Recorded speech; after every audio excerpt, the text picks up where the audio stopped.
They'd have got battered by France. He'll get fired, Julian Nagelsmann, and be replaced by Jurgen Klopp by the end of the summer. I'm hearing that John Stones might have a potential injury. This is what I was always fighting for when I was playing in my time, to trying to get these players to come and play for their country. Tatar, Germany, they're out after a shootout defeat for the first time in World Cup history. Also on this episode of the Inside Channel, we'll look ahead to England's round of 32 game against DR Congo.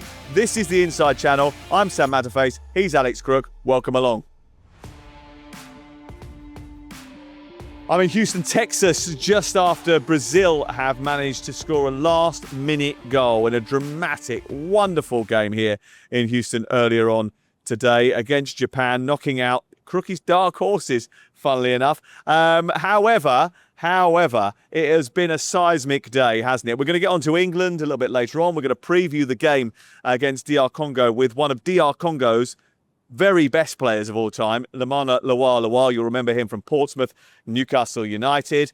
But we better start with Germany. I mean, it was one of the worst shootout in men's international football I have ever seen. I mean, I don't know why Kai Havertz decided it'd be a really good idea to go and wait on the penalty spot whilst the goalkeepers were getting their instructions and just pile extra pressure onto himself and then whip it across his body, not get any distance on it, not get any speed on it, and not get it anywhere near where it needed to be away in the corner. I mean, that set the tone really for me.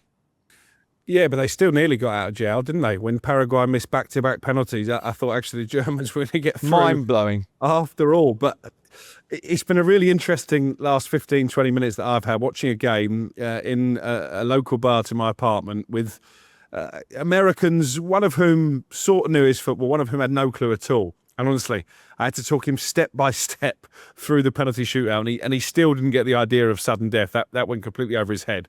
But I did call it before the shootout. I said, watch that number 11, Nick Voltemada. He will miss his penalty. So honestly, I didn't have to buy a drink after that. I was like a genius in that sports bar. But yeah, That's why you were late for the podcast.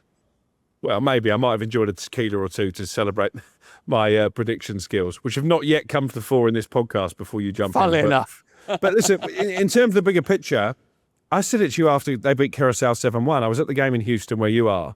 Yes, they scored 7, but they gave away so many chances, Germany. I just couldn't have them going deep into this draw. I didn't expect them to lose to Paraguay, but they've only put themselves out of their misery because they'd have got battered by France in the round of 16. He'll get fired, Julian Nagelsmann, and be replaced by Jurgen Klopp by the end of the summer. There you go. That's my prediction. I think there's an issue here because I think we all saw Germany losing this shootout the minute they stood up. Now, obviously, everyone was saying they've never lost a shootout. It's Germany. They're great at penalties. But this is a really different German side. The profile of the players, the mentality of these players is not the same as it used to be. I mean, I could tell by the body language of the players that they did not fancy it one little bit. I actually think they should have gone through in extra time because I think the Jonathan Tah goal that was ruled out was harsh, probably a little bit soft because the goalkeeper looks if he's running into the defender. I know there's a bit of blocking off going on, but consulting refereeing experts, they suggest to me that they thought it was a surprise that it was overturned. So they may be a little bit hard done by there. But you can't go for a penalty shootout like that. It looks a little bit like they hadn't practiced or prepared for them, and I think that was negligence on their part. It was so poor. The penalties were so poor. What it does do is it gives France a fantastic opportunity because despite the fact that I don't think any of us believe that Germany would go on and win the World Cup, they're always treacherous when you get them in the knockout stages. The fact is that France now have avoided a meeting with them in the round of 16 of this competition. They'll play Paraguay if they beat Sweden tomorrow night, which we all expect them to do. So it just enhances the idea that France and Spain will meet in the semi-finals. And that France are going to win the World Cup. I'm sat here feeling pretty confident on that one. But yeah, Germany, I mean, they're just not the force. And actually, we've had this row several times. You talk about Gareth Southgate, and I say to you, well, he's never beaten any opposition of note, and you point to that Germany game at Wembley in the Euros. Germany have been a busted flush for a long time now. That was 5 years ago. Yep, and they've been poor for the last 5 years. It's very difficult to see how Germany get back to being the powerhouse they were. And certainly you're right. You know, we spoke to a couple of German football experts over here during the group stage, and they were quite clear. Unless he gets to at least the quarterfinals, Nagelsmann won't survive. He can't survive that. No. There's a lot of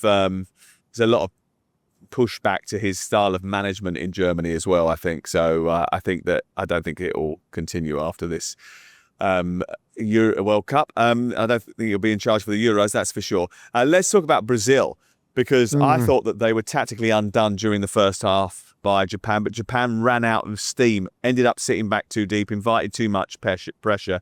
Casemiro looked like he was a busted flush during that first 45 minutes. In the second half, he's basically got them back in the game. And the composure from, I think the underrated hero of the World Cup from a Brazil perspective so far is Bruno Guimaraes. He has 4 assists at the tournament already. He created 2 goals against Scotland. He created the moment that wins the match in the final few seconds in Houston today. And the weight of pass he gives to Gabriel Martinelli was absolutely delicious. I don't think they're wonderful, Brazil, but I think that they are going to go deeper than many people thought. And I think if they do get to the quarterfinal against England, that's going to be tough. See, I'm the opposite viewpoint, having watched that game. Obviously, we don't know yet if Norway are going to get there. They've got a potentially tricky round of 32 tie. But if it comes to it and it's Brazil against Norway here in New Jersey on Sunday, I'd fancy Norway. I think they've got no legs in midfield. They've got no legs in midfield, Brazil. Defensively, they're vulnerable. Haven't really got a number 9. I love Mateus Cunha, but he isn't an out-and-out number 9. It's Vinicius Jr. or nobody for me. And I think Norway will take them out. I might be completely wrong, but I was not impressed with Brazil in that game against I was impressed Japan. with them second half. I thought they were much better. I thought they were. Their rhythm was great. Well, there we Did go. you? We're going head to head then. I'll take Norway. You take Brazil. Okay, definitely. I'll take Brazil all the way. Because I think that Carlo Ancelotti has got this amazing ability to free players' minds. I think he tactically got it spot on second half. They upped the tempo, they moved the ball a lot quicker. They blitzed them for the first 20 minutes. Reminded me a little bit of England's performance against Croatia. Look, let's be completely clear. They had a goal that was never a goal. It was cleared off the line by a double deflection off of the face of the defender and the goalkeeper. And then very quickly, they ended up getting themselves back on terms. So, look, I still think there's a bit more to come from this Brazil team who are gelling as they go along. But we'll see what happens. Belgium against, who are they playing on Wednesday in Seattle? I'm going to the game. Senegal. I'm doing the game. Why can't I remember? Senegal, of course. It's a massive, massive match for both those two teams. I think Senegal are going to win it. Belgium looks a little bit laboured for me so far. I think that could be an interesting time. By the way, I think we should probably pay tribute to the African teams that have done so well. In fact, 9 of the 10 African teams got through to the last 32. And I think that should be applauded. That is another triumph of the expansion and the expansion process over the last 15, 20 years. Yeah, and I think it's brilliant for the tournament that these African nations are doing so well. And I think it's brilliant for the tournament that Germany are out and Paraguay have gone through. Nobody would have predicted that, by the way, when we saw Paraguay get absolutely destroyed in that first game against the USA. I mean, they were so from a poor tipping in that competition, first game. Germany. They were Because so I thought it was poor. no chance that Yeah, Paraguay would get through. They were rubbish. But these nations have, they've turned up at this tournament. And if you're not at it and you're not tactically sound, as Germany weren't, you're going to get found out. And I know you're very strong on Senegal going through maybe as the last African nation. It might not be the only one, There might be more. Yeah. No, you might well be right. England, obviously, are going to be the main focus. They too have an African nation in DR Congo. We're going to speak to Lomana LuaLua, the former Newcastle and Portsmouth player, very shortly. Remember, England best price with starsports.bet. They're our sponsors. They've been brilliant to us on the Inside channel. So make sure you check them out. They're at Best Price England. They've got everything under one roof. They're the leading independent bookmaker in the UK. And if you want to check them out, it's starsports.bet and it's 18 plus. Please be gamble aware. England, DR Congo then. This is a game in Atlanta under the roof. The conditions are absolutely perfect. It's a flat atmosphere in terms of the air and 21 degrees, all very nice. England can play the game they want to. But DR Congo are going to try and stop them from doing that. And we were sort of organising the Lomana LuaLua interview from Houston as we were driving back from the ground. I know you did it, but we heard the first bit and then we spoke to him in the car afterwards, thanked him for his wonderful words. And he says, no worries, I'll come on again when England have been knocked out by DR Congo, which worried me slightly. Listen, he's always been a confident boy, Lomana LuaLua. We've known him for a long time. Anyone who can perform a triple backflip is not a shrinking violet, but he worried me a little bit in our chat. And actually, being at the stadium against Panama worried me a little bit because they did get chances. And I think Congo are better than Panama. If we give Yohan Wissa the type of opportunities that we afforded Panama at times, we're going to be in trouble, England. And we're hearing early team whispers, Declan Rice fit to play, so he'll come back in alongside Anderson, Jude Bellingham back in the number 10. I'm all in favour of that. Who plays at right back? We think it's going to be Jed Spence, don't we? Because he's not going to disrupt Quansah and Gay.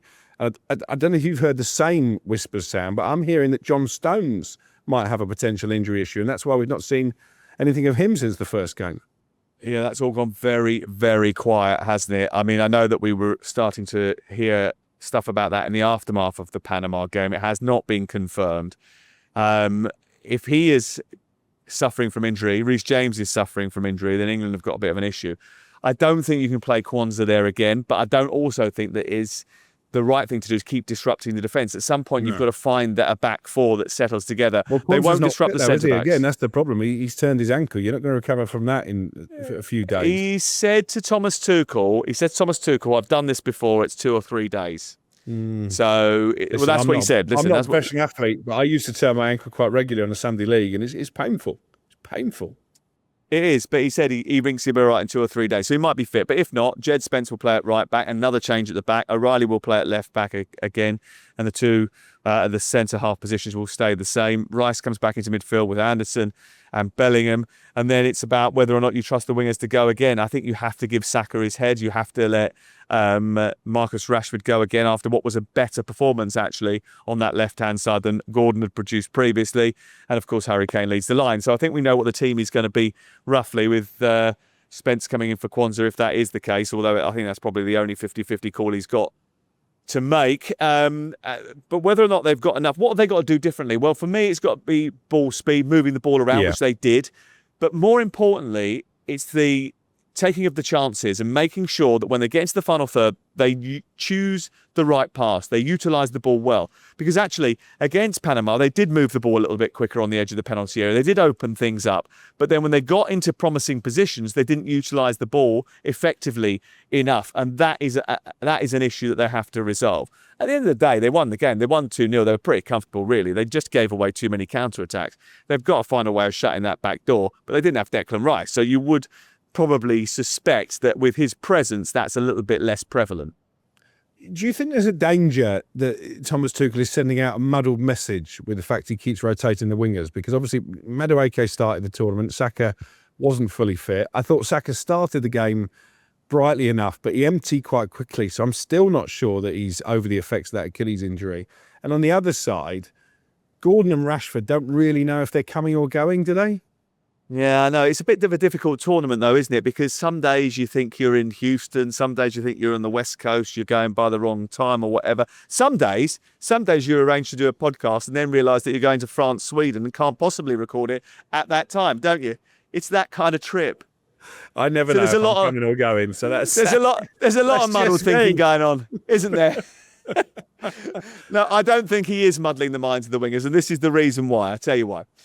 I think everybody knew from the beginning of the tournament what their role was to play. Saka's the first choice right winger. Gordon was the first choice left winger. Gordon didn't do it in the first 2 games, so he's giving Rashford the opportunity. Saka was injured coming into the tournament, so Madueke was a placeholder.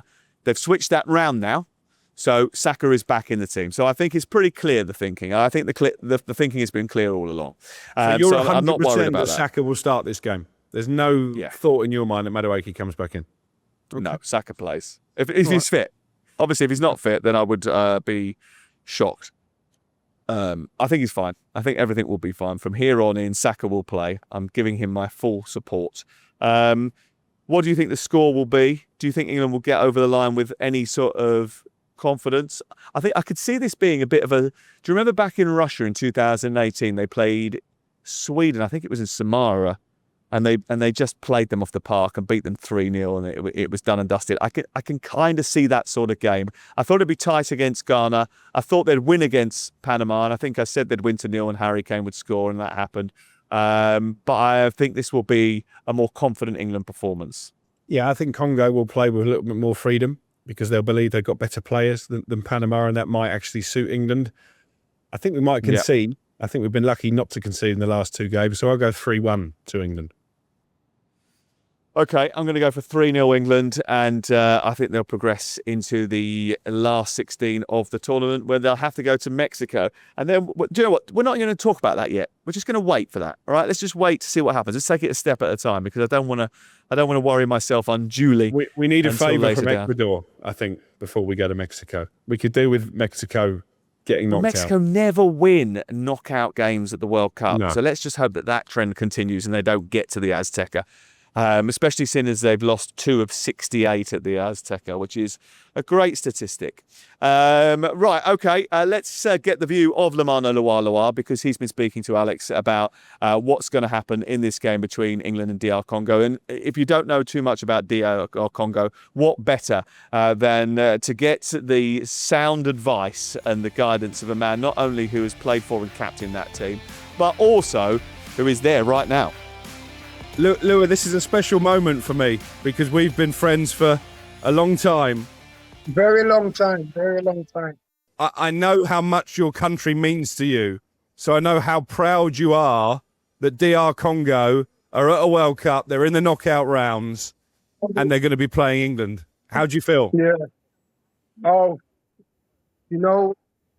I don't know. I'm trying to find words for it, obviously for us, with our history after 53 years, even I myself, with other players, we were trying so hard to get back into the World Cup stage, but it didn't happen. So for this young generation that just came and to take it to another level, first of all, we were proud of them. We love them for that. They made the country dream again. It's a great feeling. It's a party. It's a good timing for the country. So, and for them to be there, everyone kind of doubted us. Nobody really thought that we will pass our group stage. So, with the coach, he had his mindset of obviously that the whole idea for us was to draw a first game against Portugal, to draw the second game against Colombia, and then obviously give it all for the last game. So obviously we drew the first game, and the second game Colombia was very strong. We got to give them that. But the third game, there was no stopping us. So we gave it all we had, and we're just happy to go through. How much confidence can you take from that game against Portugal to hold Cristiano Ronaldo, Bruno Fernandes, Bernardo Silva, to hold them to a draw? Your players won't fear England. No, to be honest, the whole country, the players, all the energy we had, it was against Portugal. To be fair, we didn't want to lose against Portugal, and to not lose that game, it gave us a big, obviously, our confidence was from there. It was from 50 to 200, yeah, when you play against a world-class player, you have Cristiano, you have, obviously you talk about all these players that you named, Fernandes and so on, they're world-class players. So to draw against them, nobody believed in us. Everybody just thought that Portugal will beat us 5 or 6-0. But obviously, the boys was ready for that, and they gave it all. They believed in themselves. They started very poorly. But after about 20, 25 minutes, they realized that they're just normal people like us, so they gave it all. And I think that we deserved points, During the end, to be fair, we could have actually taken the 3 point. We could have scored again. But, taking points against Portugal was a really massive. It gave us a big confidence to to actually go to believe in ourselves. And you've got a number of players that we know about from the Premier League. Obviously, Johan Wissa being the big one, Axel Tuanzebe, ex-Manchester United, and Aston Villa, Noah Siddiqui, who had a brilliant season with Sunderland. How much will that help, do you think, the Congo team, the fact that they're used to playing against a lot of these England players? Alex, if you remember by my time when I used to come to play for the national team, it was like more locals players than actually professional players. So there probably 5 of us max, to be fair. So it was all local players. But now we actually have players that wants to come and represent the country, that players that's playing in a big league, players that's playing in a big teams. So and they're used to all these players now.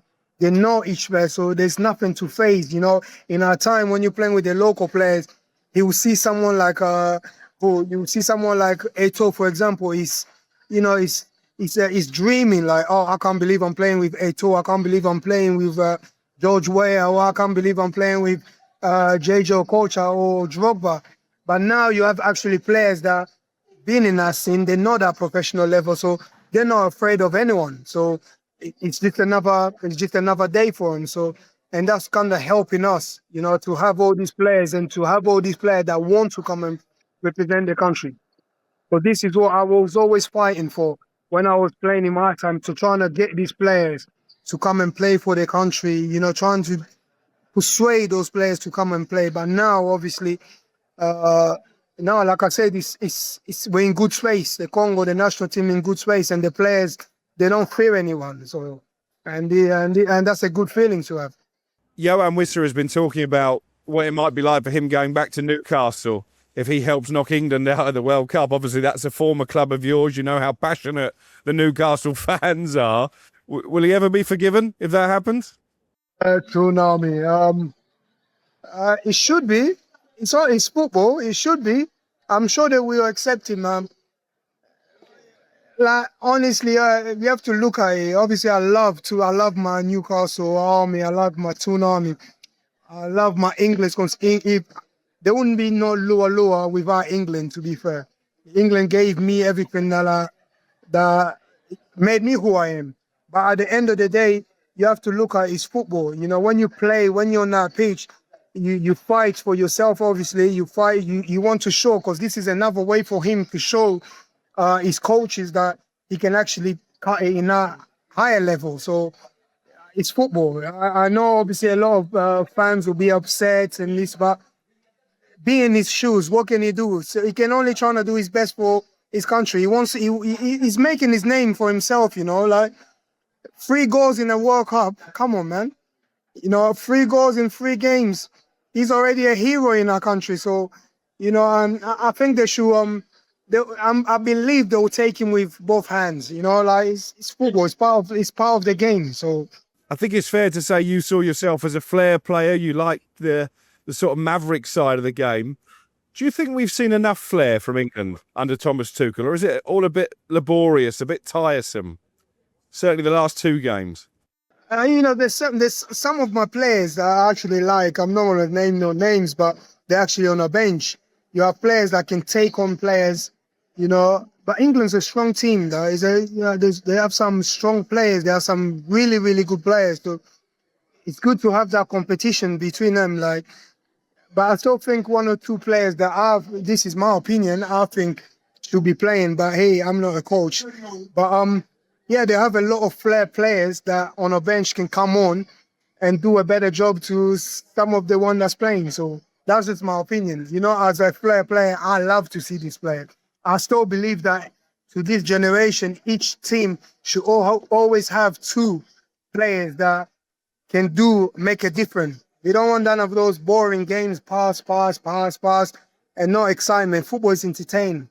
You need those Abiri. I love Abiri, you know, because I played when I was in Q Park Rangers with Ollie. You know, Abiri was coming up, so he was someone a real baller, real talent. But then you have Rashford also.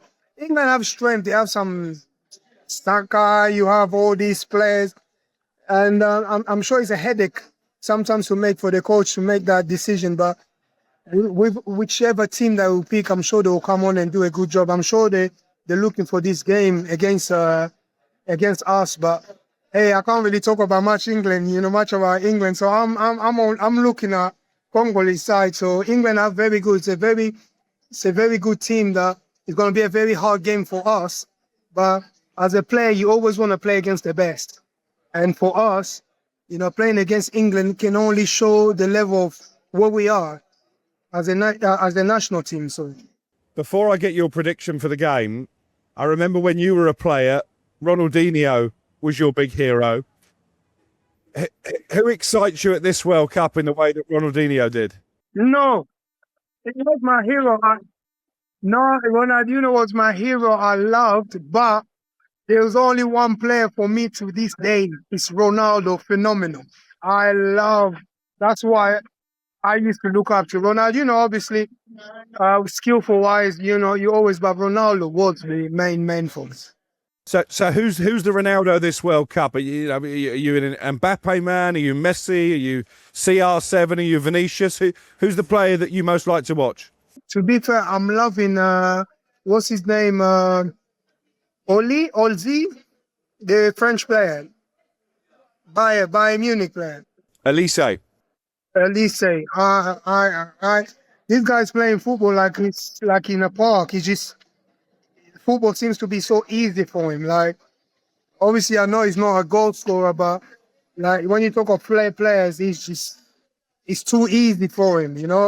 So, but obviously you have the Messi still there, Messi. You have Mbappe. You have I still think Cristiano. Still, you have to respect him, no matter what anyone say, for his age, for him to have that. The guy's a billionaire, but he still have that anger. He still wants to do well. He still wants to run. Jesus Christ, man. So, you know what I mean? You have to have a lot of respect for him. But like I say, for me, my players, there've been so many good players, but I'm just loving watching. At least I'm just loving watching him how he plays, man. He's so easy.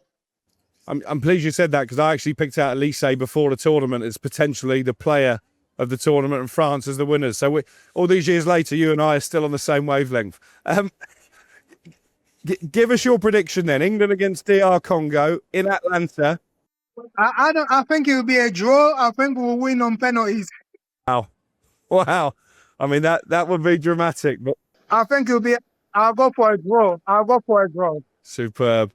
Mate, that's fantastic. Great to speak to you after all these years. But we win on penalties.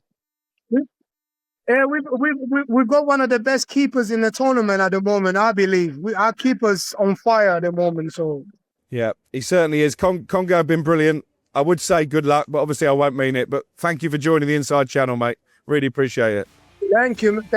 Thank you. It's always nice to talk to you and to see you. And hopefully I'll catch you in England. Lomana LuaLua, the great Lomana LuaLua. Oh, listen, give me one of my best memories ever. I was commentating on Portsmouth against Southampton. It was, I think, like the 27th of April 2005, something like that. It was a Sunday lunchtime.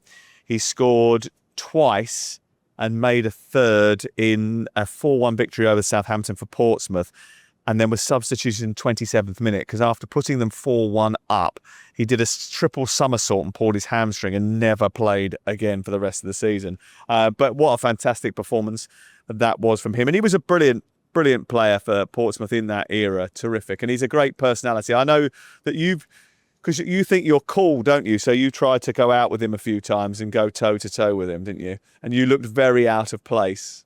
I went to his 30th birthday party at a sort of basement club in Southsea, and he took me on the dance floor. And obviously, for a bloke who can triple somersault, he can move a bit. I was there, he wouldn't. Yeah. I said, Lua, this is not really my habitat. I'm going to go and stand at the bar and just watch you bust some moves, pal.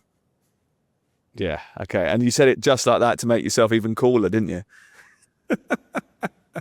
But what a guy. We've known him for a long time, and we've not spoken to him for a while, but good, the perfect guest to assess this game. And as I said at the start of the interview, he has always been so proud of his country, and he is bursting with pride that they're at the knockout round of a World Cup and they're going to play England. And so he should be. Right, let's talk about some other nations quickly. France, you're going to the game against Sweden. I know people might have already got to the stage where they've seen the result of this game, but your initial feelings of going to the MetLife to watch this game against Sweden. I thought in the previous round against Japan, Sweden did really well because they were getting well beaten after 22.5 minutes. The hydration break, Graham Potter just changed it slightly. He's tactically very aware, but I'm not sure they've got enough to stop France from going through.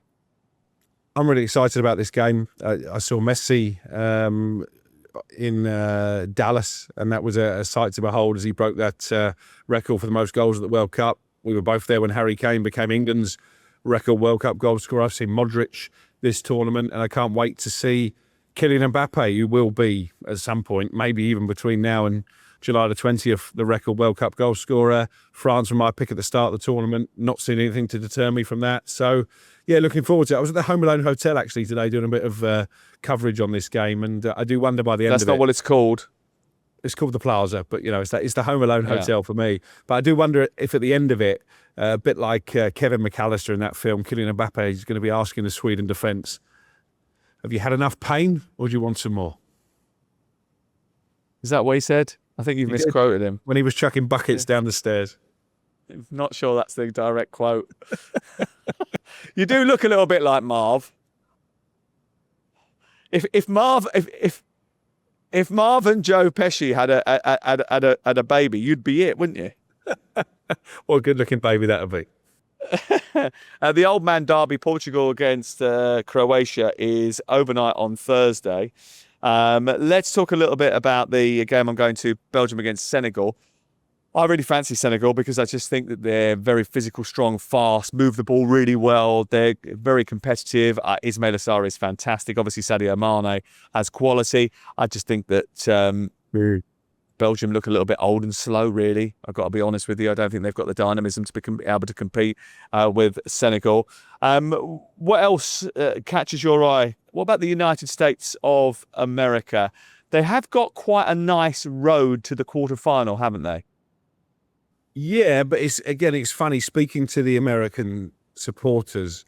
They're starting to get swept up in it, but those casual football fans, I don't think they realise that Bosnia could be quite a tough nut to crack. And whereas they blew Paraguay away in the first half of their opening game, and I mentioned to you, I was at a watch party when a lot of US fans left at half time. They started in a similar fashion in their second game as well. It was a goal fest against Turkey, ultimately one that they lost. This is going to be a different type of experience for those casual US fans because Bosnia don't score many goals, but they don't concede many either. So I think the US public are going to have to stay patient with their team. It's all about how fit Christian Pulisic is, I think. If he's fit and firing, they'll go through. Okay, tipping competition.